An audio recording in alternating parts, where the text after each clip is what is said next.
ही 500 रुपयाची नोट आहे. आता याच्यामध्ये तुम्हाला काय दिसतंय पहा. याच्यामध्ये तार आहे सेम काहीच. आता जर ही नोट ओळखून आली, कोणी दिली, काय दिली किंवा इतर मी दुकानातून काही घेतला असेल किंवा काय, आता ती कशी आली असेल काय सांग, बघून देखील पहा तुम्ही.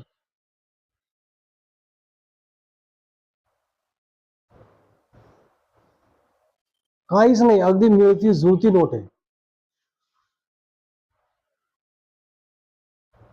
फक्त ज्यावेळेस आपण असं वर लाईट मध्ये जर पाहिलं ना, तर इथं गांधीजीचं जे सिम्बॉल असतं ते दिसत नाही.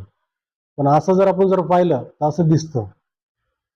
बरं, गर्दीच्या वेळेस मग तो भाजीपाला विक्रेता असो किंवा हॉटेल असो, गर्दीच्या वेळेस आपल्या तर लक्षात येतच नाही की ओरिजिनल आहे का डुप्लिकेट आहे. हे केव्हा कधीतरी आपल्या महिन्यात 2 महिन्यातून आपण